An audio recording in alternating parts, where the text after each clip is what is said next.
1 மணி நேரம் 1.5 மணி நேரம் நல்ல நண்பர்கள், உடற்பயிற்சி அப்படின்னு உங்களை சுற்றி ஒரு கலகலப்பாக பாசிட்டிவ் வைப்பாக வைத்துக்கொள்ளும்.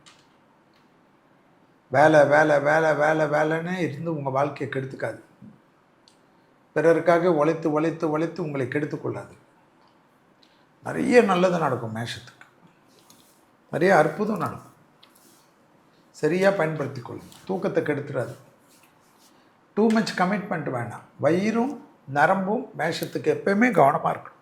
அதில் நீங்கள் தான் ஜாக்கிரதையாக இருக்கும். மேஷத்துக்கு இந்த வருஷம் என்ன, எந்த தொழிலே இல்லைனாலும் பரவாயில்ல, ஒரு சாதாரண உங்களுக்கு தோன்ற ஐடியாவில் ஒரு கடையோ எது போட்டாலுமே அது பெருசாகிடும். நிறைய பிரான்ச்சஸ் வைக்க மாதிரி ஆகிடும். மேஷம் வேலையாட்கள் வந்தாலும் சரி, வேலையாட்கள் வரலன்னு சரி, மேஷம் உழைக்கும். நிறைய மகான்கள், ஆசீர்வாதங்கள் எல்லாமே மேஷத்திற்கு பெருமைப்படுத்தப்படும். பிறருக்காகவே வாழ்ந்து உங்கள் வாழ்க்கையை கெடுத்துக்கொள்ளாமல் உங்களுக்கும் உங்கள் குடும்பத்திற்காக வாழுங்கள். எப்பவுமே ஒரு அற்புதமான ஒரு பாசிட்டிவ் வைப்போடு இருக்கிறது மேஷத்துக்கு இந்த வருஷம் நல்லது.